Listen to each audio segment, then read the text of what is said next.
अब अगली परिभाषा आती है बहुत ही इंपॉर्टेंट, 2C, अनुसूचित जाति और अनुसूचित जनजाति, जिसके लिए ये पूरा एक्ट बना है। एक्ट तो बन गया, अब आपको यही नहीं पता कि अनुसूचित जाति या अनुसूचित जनजाति कौन है, कौन कौन सी जातियां इसमें आती हैं। तो इसके बारे में बताया गया है इस अधिनियम में। अनुसूचित जातियों और अनुसूचित जनजातियों से वही अर्थ है जो संविधान के अनुच्छेद 366 के खंड 24 और खंड 25 में है। दोस्तों एक और बहुत इंपॉर्टेंट चीज़ आपको बता दें कि जिस प्रकार से सभी अधिनियमों में किसी भी एक्ट में परिभाषा खंड होता है, जिसमें इसका परिभाषा खंड हम धारा 2 के अंतर्गत पढ़ रहे हैं, उसी तरह संविधान में भी एक परिभाषा खंड है जिसमें सारी डिफिनेशंस को बताया गया है। क्या आपने वो परिभाषा खंड पढ़ा है? क्या आपको पता है किस अनुच्छेद में है वो परिभाषा खंड? अगर पता हो तो कमेंट करके बताइए जरूर। तो स्पष्ट रूप से कहा गया है कि अनुसूचित जातियों और अनुसूचित जनजातियों का वही अर्थ होगा जो संविधान के अनुच्छेद 366 के अंतर्गत खंड 24 और खंड 25 में है। अनुच्छेद 366 का खंड 24 और 25 स्पष्ट रूप से उपबंध करता है 324 अनुसूचित जातियों के लिए और 325 अनुसूचित जनजातियों के लिए, कि अनुसूचित जाति या अनुसूचित जनजातियां वही जातियां मानी जाएंगी जिसे राष्ट्रपति इन जातियों के अंतर्गत शामिल करता है या संसद कानून बनाकर इन जातियों में किसी जातियों को शामिल करती है या इन जातियों को बताती है कि ये जातियां अनुसूचित जातियां हैं और ये जातियां अनुसूचित जनजातियां हैं। तो राष्ट्रपति और संसद को ये पावर है। ठीक है, इसके बाद हमारी अगली धारा है 2D विशेष न्यायालय के बारे में बताती है। विशेष न्यायालय से धारा 14 में विशेष न्यायालय के रूप में विनिर्दिष्ट कोई सेशन न्यायालय अभिप्रेत है। 2D स्पष्ट रूप से कहती है कि इसी अधिनियम की धारा 14 में किसी सेशन न्यायालय से अभिप्रेत है जिसको इस अधिनियम से संबंधित मामले सुनने की अधिकारता है। ठीक है। 2E विशेष लोक अभियोजक, विशेष लोक अभियोजक से के रूप में विनिर्दिष्ट कोई अभियोजक या धारा 15 में निर्दिष्ट अधिवक्ता है।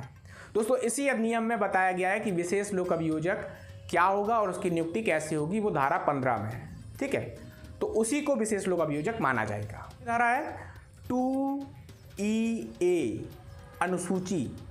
अनुसूची के अंतर्गत अनुसूची से इस अधिनियम से उपबंध अनुसूची अभिप्रेत है, यानी कि इसी अधिनियम में जो अनुसूची है उसी के बारे में बताया गया है। 2EB, अब हम लोगों के सामने बहुत ही महत्वपूर्ण परिभाषा आती है, सामाजिक बहिष्कार। ये अक्सर कर मध्य प्रदेश, राजस्थान के जो पिछड़े इलाके हैं या देश के जो पिछड़े इलाके हैं उनमें बहुत ज़्यादा होता है। सामाजिक बहिष्कार से कोई रूढ़िगत सेवा अन्य व्यक्ति को देने के लिए या उससे प्राप्त करने के लिए या ऐसे सामाजिक बंधनों से प्रवृत्त रहने के लिए जो अन्य व्यक्ति से बनाए रखे जाएं या अन्य व्यक्तियों से उसको अलग करने के लिए किसी व्यक्ति को अनुज्ञात करने से इनकार करना अभिप्रेत है। यानी कि कोई भी व्यक्ति जो अपनी कोई विशेष सेवा किसी को देता हो या कोई विशेष सेवा समाज से लेता हो, समाज को देता हो या समाज से लेता हो, उस विशेष सेवा के लेने देने से उसको अलग कर देना। ठीक है। दूसरा, कोई भी सामाजिक संबंध, जैसे कि हम लोग आपस में एक दूसरे से रखते हैं, परिवार में, गांव में, समाज में, तो उन सामाजिक संबंधों से उस व्यक्ति को अलग कर देना या उस व्यक्ति को अन्य व्यक्तियों से मेल मिलाप से इनकार कर देना, तो ये 3 तरीके हो गए। यही परिभाषा है सामाजिक बहिष्कार की। अगली परिभाषा है, ये भी बहुत इंपॉर्टेंट है, पीड़ित शब्द। पीड़ित किसे कहा जाएगा? पीड़ित से ऐसा व्यक्ति अभिप्रेत है जो धारा 2 की उपधारा 1 के खंड ग के अधीन अनुसूचित जाति और अनुसूचित जनजाति की परिभाषा के भीतर आता है तथा जो इस अधिनियम के अधीन किसी अपराध के होने के परिणाम स्वरूप शारीरिक, मानसिक, मनोवैज्ञानिक, भावनात्मक या धनीय हानि या उसकी संपत्ति को हानि वहन या अनुभव करता है और जिसके अंतर्गत उसके नातेदार, विधिक संरक्षक और विधिक वारिस भी हैं। यानी कि पीड़ित शब्द पीड़ित शब्द के अंतर्गत कौन आता है? पीड़ित किसे माना जाएगा? कोई भी व्यक्ति जो इसी अधिनियम की धारा 2(2)(c) जिसमें अनुसूचित जाति अनुसूचित जनजाति की परिभाषा बताई गई है, उस परिभाषा के अंतर्गत आता है। यानी कि अनुसूचित जाति और अनुसूचित जनजाति शब्द में आता है, उस व्यक्ति के साथ इसी अधिनियम के अंतर्गत बताए गए अपराधों में से किसी अपराध को करके उसकी आर्थिक हानि, उसकी सामाजिक हानि, मानसिक हानि, भावनात्मक हानि, धनीय हानि, उसकी संपत्ति की हानि, इन सब को वो वहन करता है या अनुभव करता है, ऐसा व्यक्ति पीड़ित माना जाएगा और उसके नातेदार उसके विधिक संरक्षक और विधिक वारिस माने जाएंगे। 2ED ये भी बहुत इंपॉर्टेंट है। इसमें साक्षी शब्द को परिभाषित किया गया है कि साक्षी किसे कहेंगे, विटनेस किसे कहेंगे।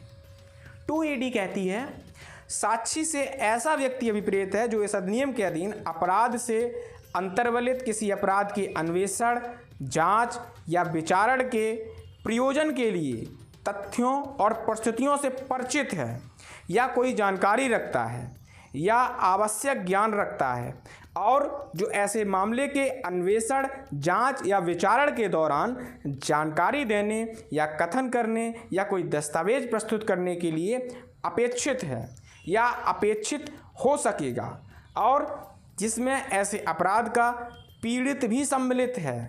साक्षी शब्द के अंतर्गत कोई भी ऐसा व्यक्ति जो इस अधिनियम के अंतर्गत घटित किसी अपराध में अन्वेषण, जांच और विचारण में किसी भी तरह की मदद कर सकता है, उसके बारे में कुछ भी जानकारी रखता है या कोई ज्ञान रखता है या ऐसे मामले के अन्वेषण, जांच या विचारण के दौरान कोई दस्तावेज पेश करने में या न्यायालय में कोई कथन करने में अपेक्षित है या अपेक्षित हो सकेगा, जिसमें उस अपराध का पीड़ित भी सम्मिलित है, को साक्षी माना जाता है। यह परिभाषा हो गई साक्षी शब्द की। अब आती है 2F। 2F में बताया गया है उन शब्दों और पदों के जो इस अधिनियम में प्रयुक्त हैं किंतु परिभाषित नहीं हैं और यथास्थिति भारतीय दंड संहिता 1860, भारतीय साक्ष्य अधिनियम 1872, दंड प्रक्रिया संहिता 1973 में परिभाषित हैं, वही अर्थ होगा, समझा जाएगा जो उन अधिनियमों में है। इसमें स्पष्ट रूप से कहा गया है कि आईपीसी, एविडेंस और सीआरपीसी में जो शब्द परिभाषित हैं इस अधिनियम में परिभाषित नहीं है, उनका वही अर्थ होगा जो उनमें है। ठीक है।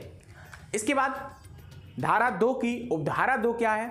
उपधारा 2 कहती है इस अधिनियम में किसी अधिनियमित या उसके किसी उपबंध के प्रति किसी निर्देश का अर्थ किसी ऐसे क्षेत्र के संबंध में जिसमें ऐसे समितियों, ऐसी अधिनियमिति या ऐसे उपबंध प्रवृत्त नहीं हैं, यह लगाया जाएगा कि वह उस क्षेत्र में प्रवृत्त तत्संबंधी विधि यदि कोई हो के प्रति निर्देश हैं। तो यहाँ पर हम लोगों की धारा 2 जो है और उसके संबंध में जो महत्वपूर्ण परिभाषाएं हैं वो सब खत्म होती हैं। इनके संबंध में अगर आपका कोई भी प्रश्न हो आप कमेंट करके पूछ सकते हैं। मिलते हैं अगले वीडियो में अगली धारा 3 के साथ, जिसमें बताया गया है कि इस अधिनियम के अंतर्गत कौन कौन से काम हैं जिन्हें करके कोई व्यक्ति अपराधी हो जाता है, यानी कि इस अधिनियम से संबंधित जो महत्वपूर्ण अपराध हैं उनके बारे में जानेंगे। धन्यवाद। जय हिंद।